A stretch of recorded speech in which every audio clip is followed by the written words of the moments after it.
Chapter 80, page 625. Let's do it.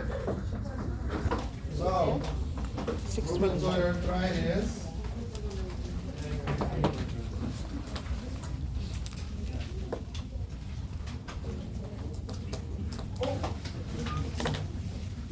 Rheumatoid arthritis. Chronic, progressive,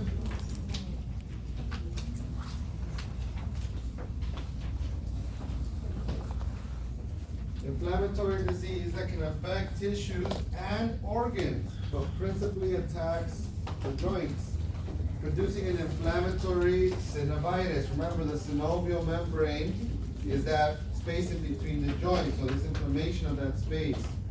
It involves the joints bilaterally and symmetrically, and typically affects several joints at one time. RA is an autoimmune disease that is precipitated by white blood cells attacking that synovial tissue. The white blood cells cause the synovial tissue to become inflamed and thickened.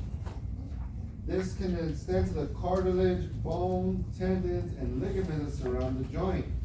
Joint deformity and bone erosion can result from these changes, decreasing the joint's range of motion and function.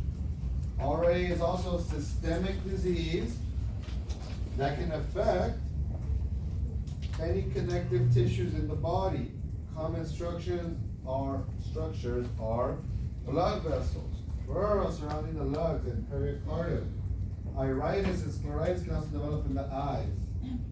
The natural course of the disease is one of exacerbations and remissions. If RA is diagnosed and treated early, it is possible to avoid permanent joint damage.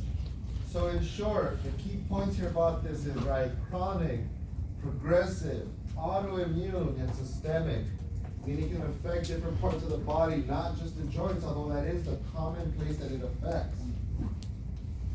It says that the disease progress is usually exacerbations and remissions, meaning flare-ups, and then periods of peace, or where they're not being affected by it. Now, it put it out there, but I'm gonna talk about it more in the expected findings on the fact that it is bilaterally and symmetrical. Okay, bilateral and symmetrical.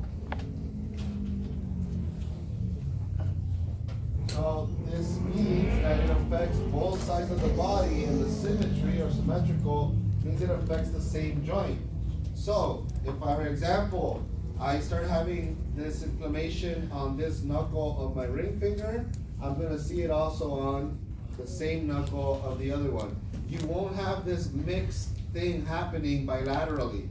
The exact joint that it affects on one side, it's gonna affect on the other side. Does that make sense?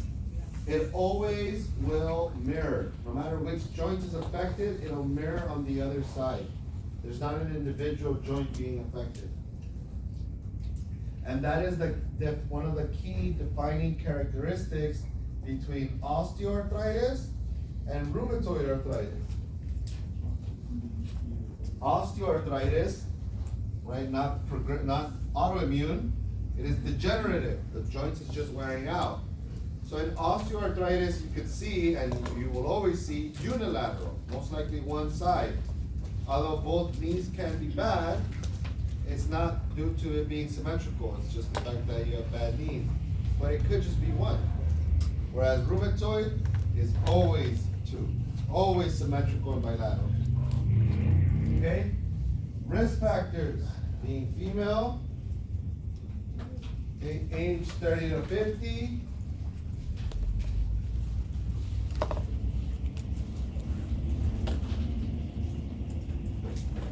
genetics,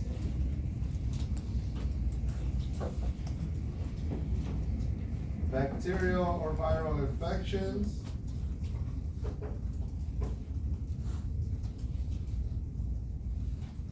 environmental factors, older age,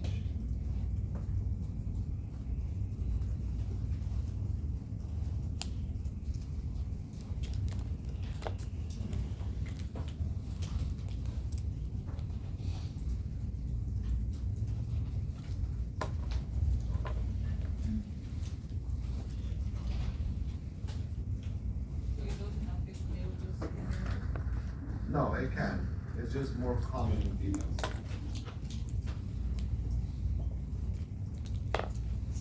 Okay? Ready? Expected findings. Morning stiffness is a good indicator of this, and just stiff movements. A pain with movement. Pleuritic pain when they breathe in, especially when it's affecting the tissue surrounding the lungs. Anorexia, loss of appetite, right? Followed by weight loss.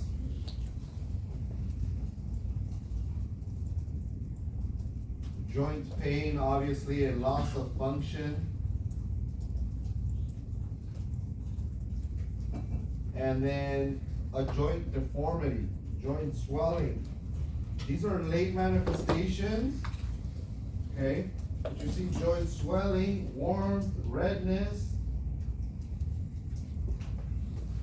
Okay, and then these are 3 names for this type of deformity that can happen on the hand. An ulnar deviation, or swan neck, or they call them boutonniere.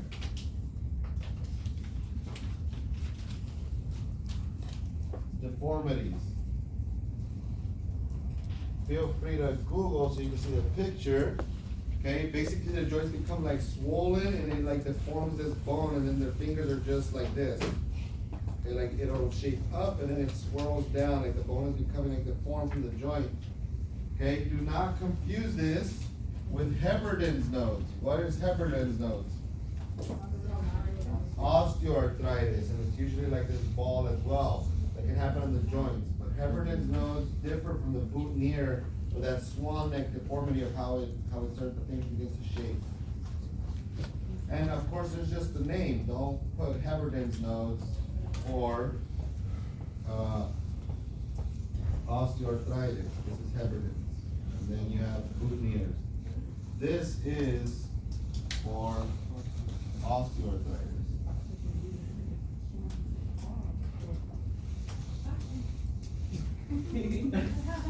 Okay? You can have a fever.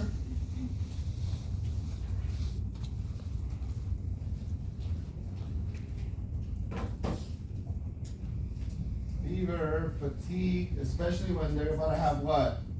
Like an exacerbation, right? When it's about to start up, flare up. Like this fever and fatigue. Anorexia, weight loss, joint pain.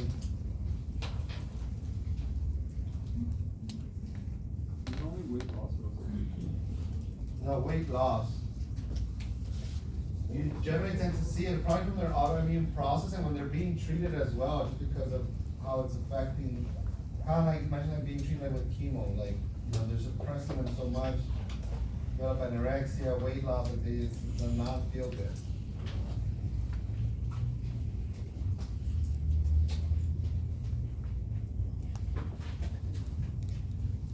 Yes?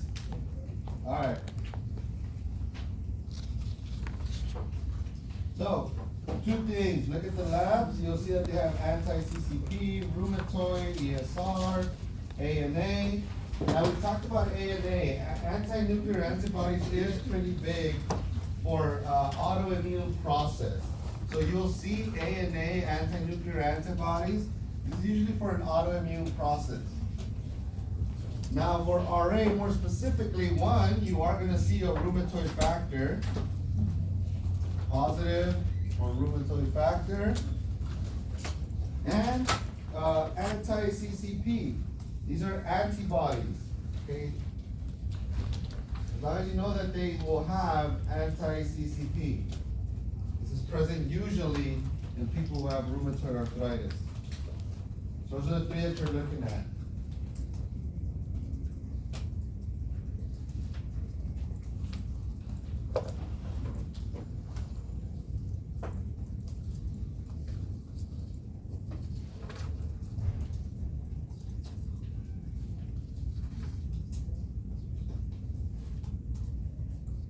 So make sure you put attention for those 3 labs. Diagnostics, they will aspirate again.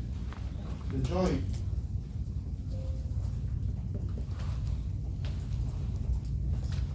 And when they get the fluid from the synovial fluid, right?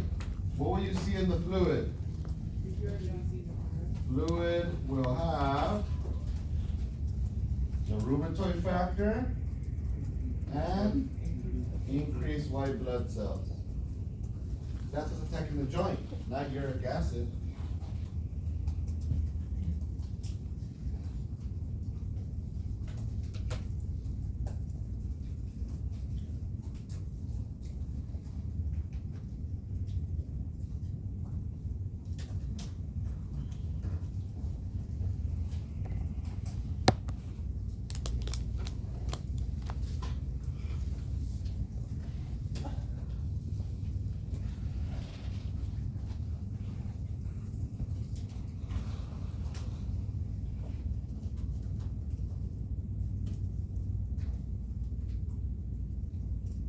Okay, what about meds?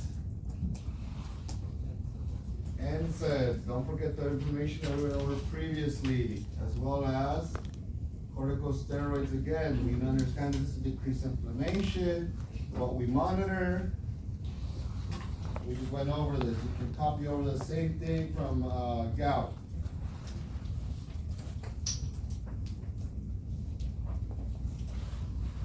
Okay, the new one for this is that they can use the MARDs.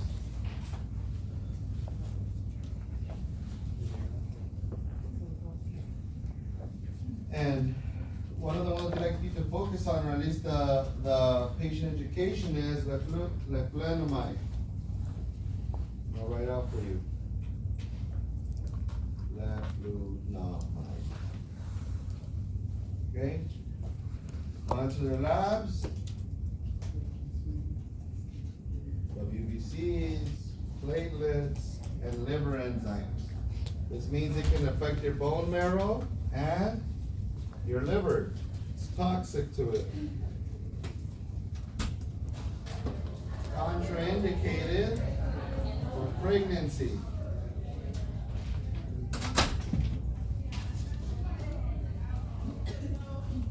This is basically suppressing your immune system to prevent attacks. But again, no pregnants, and make sure you monitor their labs. No alcohol. For liver enzymes, what are we looking out for? AST, ALT.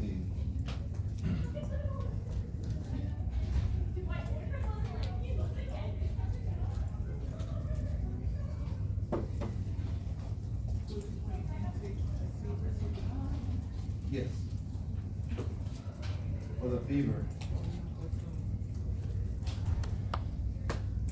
Oh, no. Usually NSAID, it's a COX-1 and 2 blocker. But if it's just, the COX-2 is just, it takes out the COX-1. It has less detrimental effects, but we're not going to take NSAIDs. And they're going to just ask about the COX-2.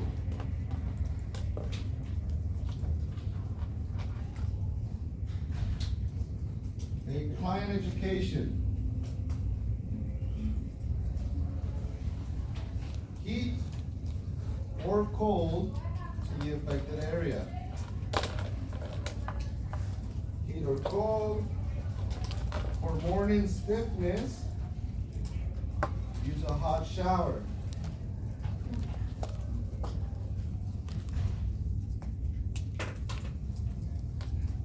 Use a hot shower. For edema, use cold therapy.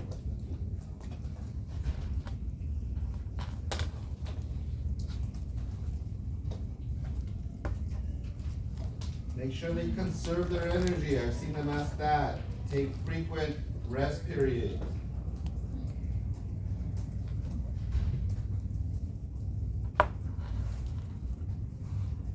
Space out their activities.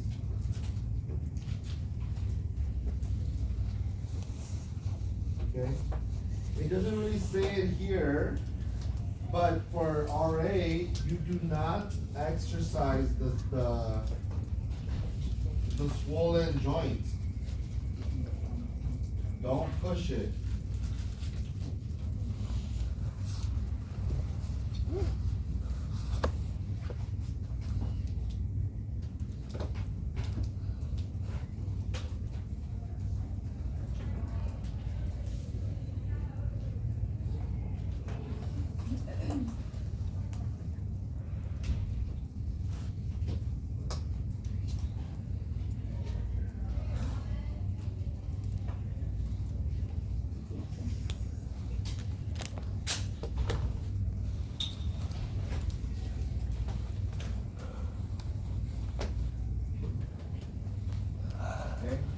Make sure you know the specific expected findings. We went over this.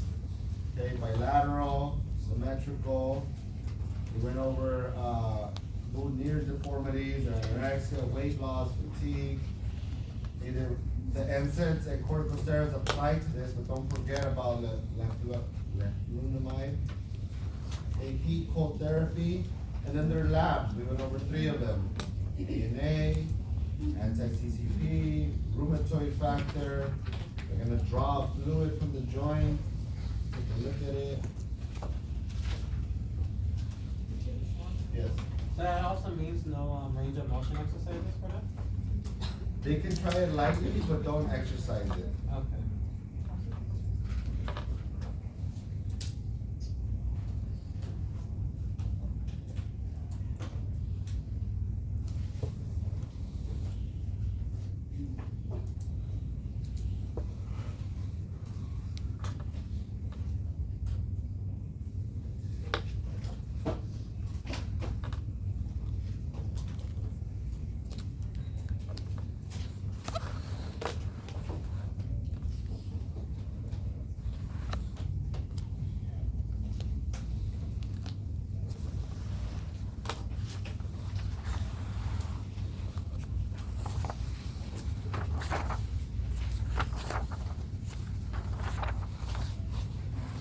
Good?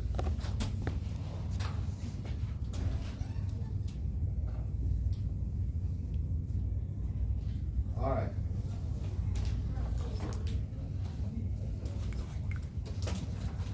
Let's go to chapter 78.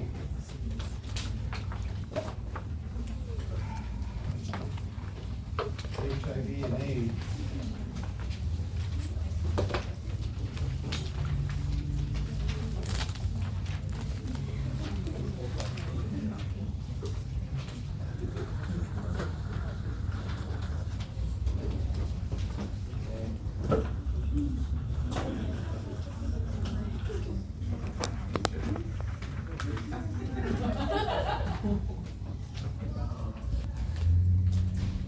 HIV and AIDS. Before we get into the book, I pointed out to you.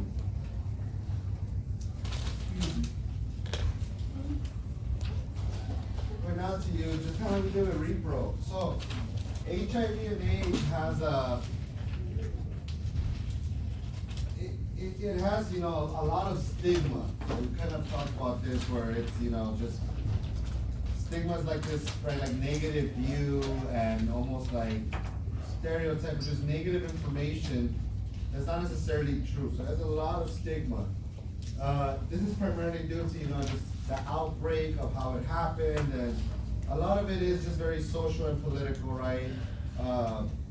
From theories ranging of, you know, attack on the homosexual population to, you know, racial. And a lot of these obviously have been debunked. Obviously, statistics do point, and there's always one group of people or more than another that can stand out statistically of having a disease or disorder. But it doesn't make a disorder specific to them. And those are the types of things. So for example, it was widely believed before that only, right, homosexual or gay people had it, specifically males. It was believed, right, that it was very, very more prominent, much more prominent in the black population and undertreated. So there's a lot of theories of this. There's also then a lot of stigma of how you spread it, right? Whether it's, you know, through kissing, through saliva, through this, don't touch me, don't breathe, don't. There's a lot, so there's a lot of misinformation. Like I told you, as much as there was thought to be progression on how HIV and AIDS is in today's era, you still have people on these extremely well-known platforms, which means they have a tremendous audience, spreading misinformation from it not being real to diagnostic testing misinformation. There's a lot of miscommunication on about it, so it does have a lot of negative connotation. And I do say this for the reason being that the purpose here, and my purpose with you, is for you to not only understand the disorder and do what's best for your patients, but to be able to educate. Okay, because again, people come into clinics, whether it's for, and we're gonna go over this, right, like medication to prevent the disease, as for treatment, and how do they now carry themselves with their partners. And it's, again, it's our job to educate. So make sure that you are well informed, and despite the misinformation, jokes that you may have or heard or anything like that, put that to the side and make sure you're well informed so that you can be able to do what's best for your job, for your patient. Make sense? If you do have questions, as maybe embarrassing as you may feel or frightened, again, remember, this is for you to learn. I say the same thing with repro, just how like some males may not have understood things of the female process, as well as females towards the male. We have this conversation in repro, just ask, okay? And for those of you, like I think I mentioned this right prior, I've had students who work, at Planned Parenthood or at HIV clinics. So you're well informed, and while this might be like obvious to you, it's not to somebody who never has talked about infectious diseases or sex or anything like that. They may not have the same information as you who consistently go to work every day to see it. Does that make sense? So again, be mindful, respectful of questions of others so that they can be better informed. Agreed? Okay. So, with that, HIV and AIDS. So HIV stands for Human Immuno Deficiency Virus. Deficiency virus. Well, AIDS stands for Acquired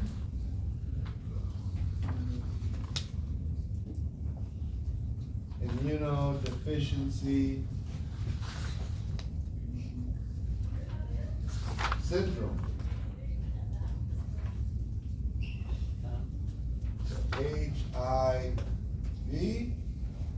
HIV AIDS. Okay? So, HIV is the actual virus. So when someone says, they have HIV or they have AIDS, it is that virus that's causing this disorder or the disease. Now, AIDS, acquired immunodeficiency syndrome, don't forget that a syndrome is basically a group of like these actions or processes in your body.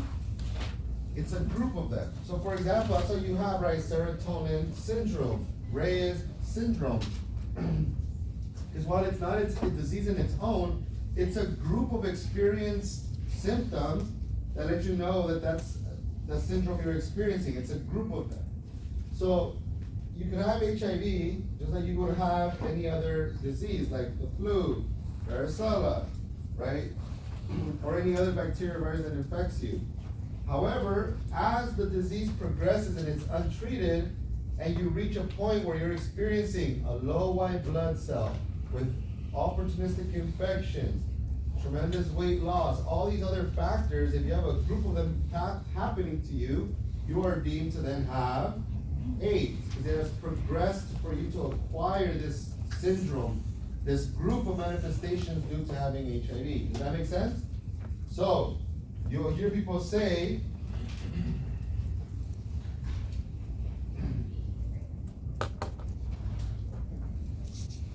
all people with AIDS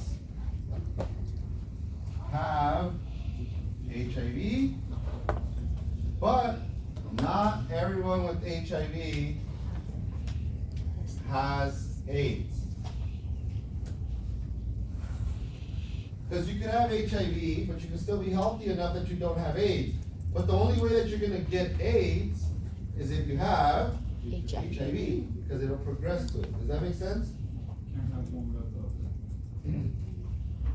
I meant the other way around. I meant the AIDS. You can't have AIDS without HIV. You can't have AIDS without HIV, but you can have HIV without having AIDS, because it hasn't progressed that far. Make sense? Okay. So, now understanding what both of them mean, let's read over our beginning segment. Page 609. So, HIV and AIDS, human immunodeficiency virus, is a retrovirus that is transmitted through blood and body fluids like semen and vaginal secretions. HIV targets, and we talked about this, CD4 lymphocytes, also known as T cells or T lymphocytes. T cells work in concert with B lymphocytes, your B cells, and both are part of a specific acquired immunity. HIV integrates its RNA into host cell DNA through reverse transcriptase, reshaping the host's immune system. Okay? HIV is found in feces, urine, tears, saliva, CSF, cervical cells, lymph nodes, corneal tissue, and brain tissue. But epidemiologic studies indicate that these are unlikely sources of infection. All clients who are pregnant should be screened for HIV. So while HIV is found in all those bodily parts and fluids or excretions, it is unlikely that you could ever get infected from those sources. And the other thing it mentioned was how it spreads, right? HIV integrates itself into a cell. So let's say this is a T cell. Now, HIV is usually just strands of like messed up RNA. Now DNA looks a little something like that, right? Where it's all like fancy, right? It's like something like that. So RNA are just like strands of like partial of your DNA. So again, viruses are not living. They're just genetic material. They're not necessarily, dead is the wrong word either, because they can replicate, but they don't live. They don't birth, right? Like there's not, usually you can see that there's a replication process. However, how they do spread and replicate is by using a host, something else. Hence they need to infect. So while not dead nor living, it's kind of just genetic material. So, it specifically targets the CD4 cell to be able to do its process. Now, once it goes into the T cell, it uses its organs and basically makes it a factory to start producing more. Replicating. So it starts making more copies of itself. Okay, a bunch. And eventually what's going to happen is that cell will explode and die. And as it exploded, all of that goes everywhere. Now, because your body does not recognize it, what's going to keep on showing up? White blood cells.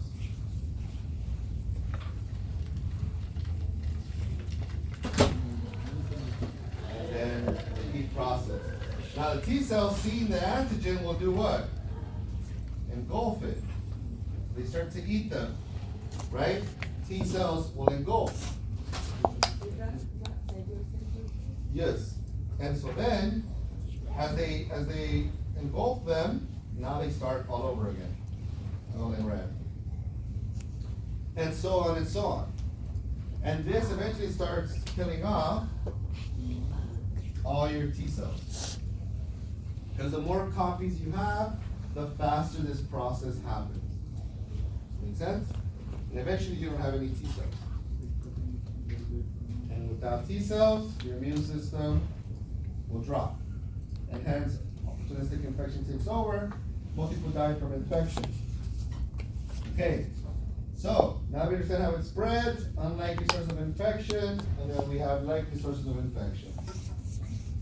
So disease process stages, progression of HIV. So you have different stages or processes. Now, progression of HIV infection. Manifestations occur within 2 to 4 weeks of infection. They're similar to those of influenza and can include a rash and a sore throat. Manifestations of acute HIV can include fever, night sweats, chills, headaches, sore throat, and rash. The findings are temporary and resolve with the client returning to previous level of health. This stage is marked by a rapid rise in the HIV viral load, decreased CD4, and increased CD8. The resolution of manifestation coincides with the decline in viral HIV copies. Lymphadenopathy persists throughout the disease process. Chronic asymptomatic infection. So generally, what we saw right now, first of all, progression, right, is you can become infected. Within 2 to 4 weeks, you might have what appears to you to be just like getting the flu, right? You get muscle soreness, sore throat, a very bad fever, maybe a rash throughout your body, okay? And this is your body's reaction to the infection. But afterwards, it kind of seems resolved, your body kind of cleans up the infection and kind of just go back to normal health.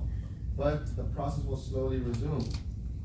Or you can have chronic asymptomatic infection. Now, asymptomatic means where you have no symptoms.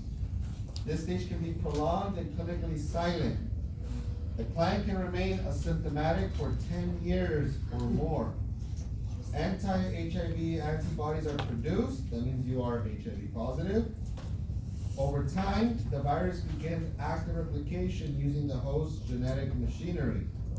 CD4 cells are destroyed, the viral load increases, and dramatic loss of immunity begins, what we've described.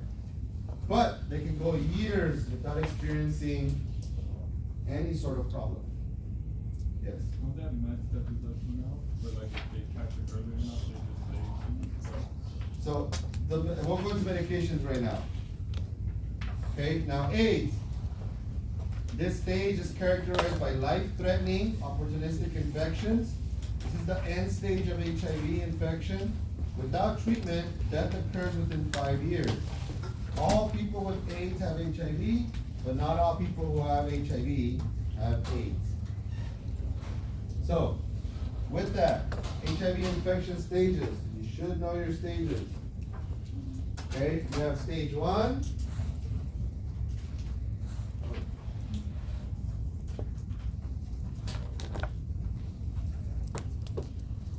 Stage 1, defining conditions, none. And their CD4 count is more than 500. Stage 2, no defining conditions, and their CD4 count is between 200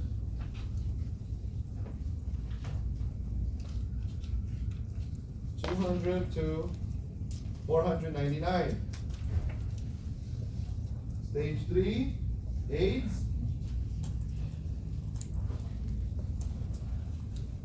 Okay, documentation of an AIDS and financial condition to proceed with 200 count of 200 or more. So you'll have less than 200 CD4 cells, and one or more of the following. And there's a bunch of conditions there. You'll see candidiasis, herpes that's been more than a month, because usually herpes goes away, they're ulcers, more than 1 month. Kaposi sarcoma, this is a type of cancer.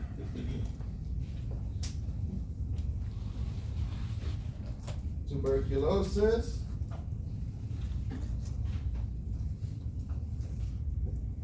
and then it names this, pneumocystis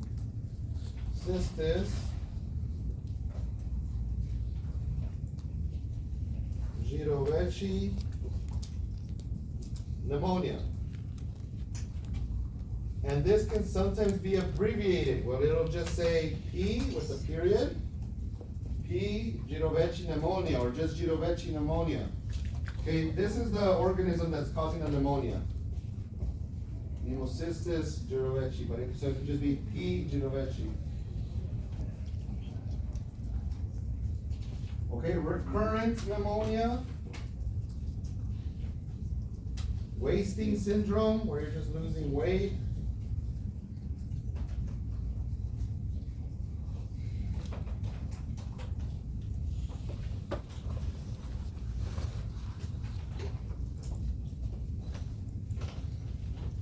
Now, if you have less than 200 CD4, you're considered stage 3 or 8.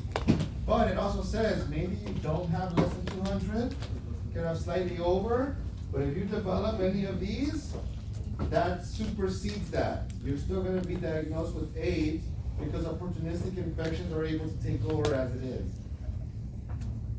You can reverse it, right? But with today's treatment, it is possible to reverse it. Start taking medication, start getting rid of viral copies. This allows for your immune system to slowly start beginning to recover. More CD4 cells are going to be present because HIV is not taking them out anymore. And slowly you can fight off and your CD4 count can return. Is there a point they can get to like HIV or no? Stage 1, where your CD4 count normal is over 500. If you don't have HIV, you're anywhere between 500, 600 at the low end to about 1200 on the high. You want to be in between there. So can you get to that with treatment? Sure. But yeah, I mean, you still have HIV, it's just, again, you're not suffering any illness from it because it's suppressed. What does it mean when someone says they have HIV but they're undetected? We'll go into that right now with labs. So once you cross that AIDS line, I'm not sure, because I haven't worked like in an HIV clinic or too close with like infectious diseases. So you could reverse it. You can drop below 200, and you can come back. Now my understanding is kind of like with diabetes, the diagnosis doesn't go away. Like you have AIDS or and even though you're back, the diagnosis may not leave you.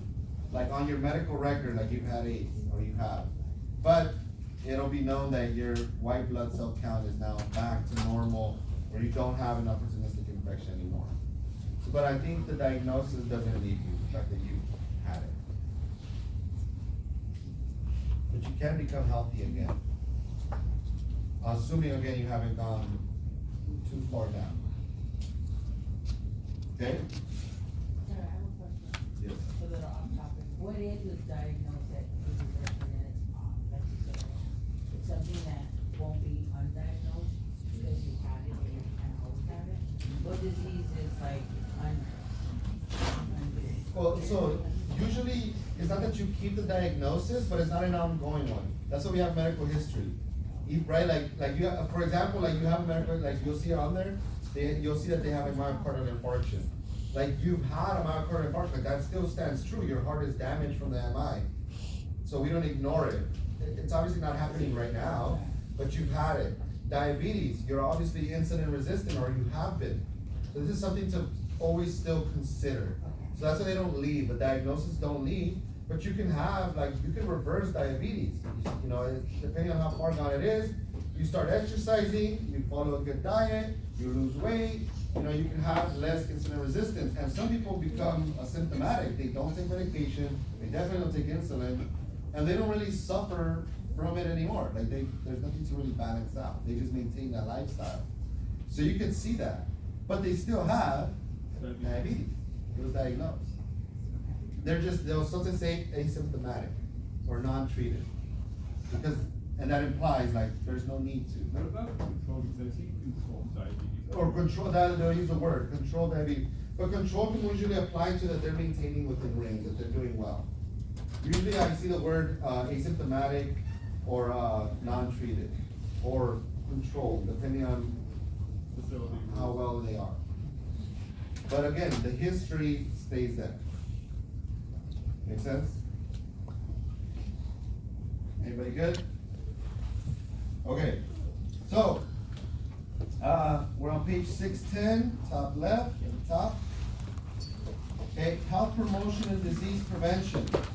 Reinforce teaching with the client regarding the virus transmission and ways to prevent infection, such as the use of condoms, abstinence, and avoid sharing needles. Okay, what are risk factors? And you need to be able to know these, okay?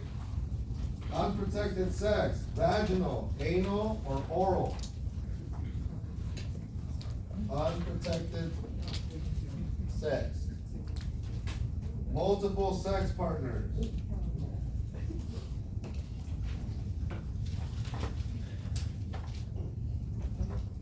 Occupational exposure.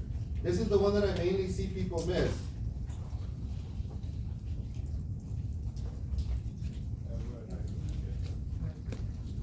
It means people who work in the medical field. Because he said in the sex industry. But he's not wrong.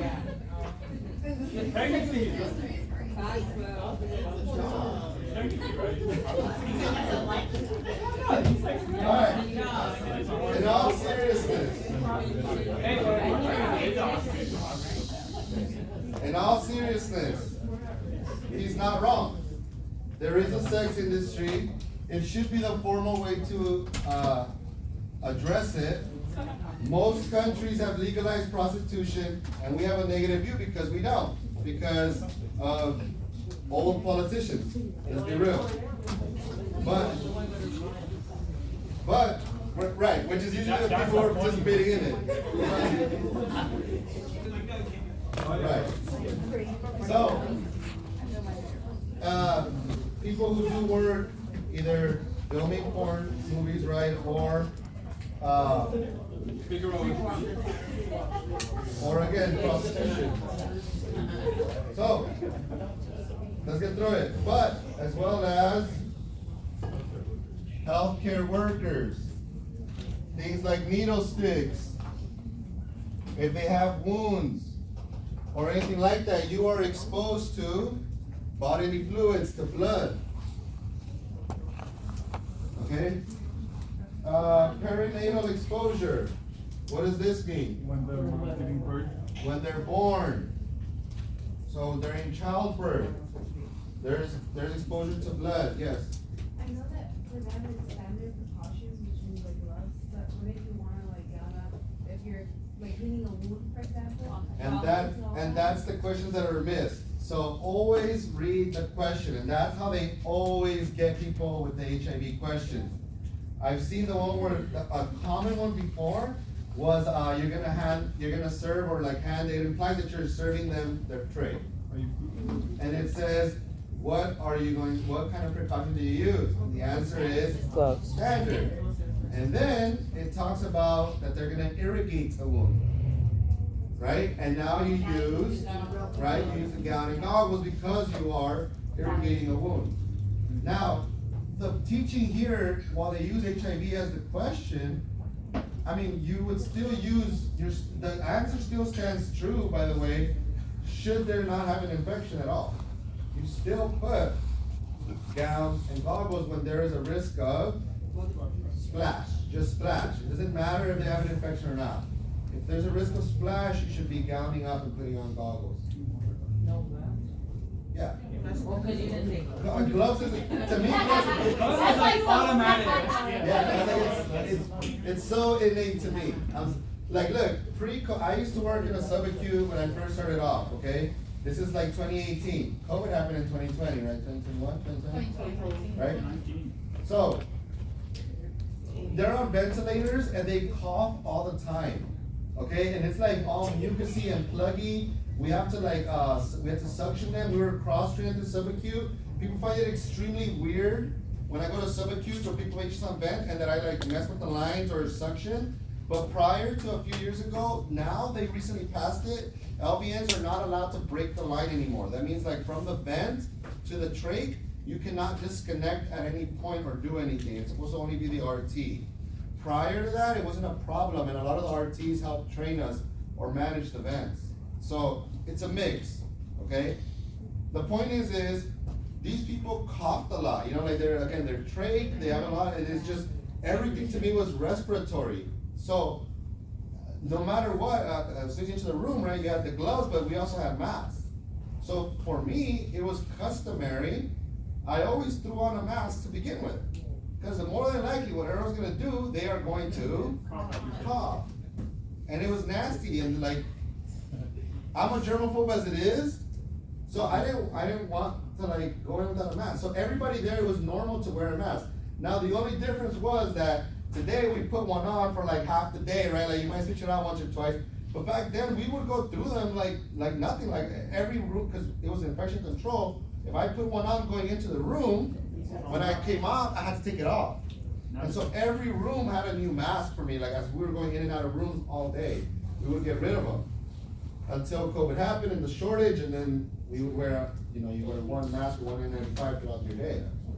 So it things like that. So I never found it. Now gloves, I don't touch anything or anybody without gloves.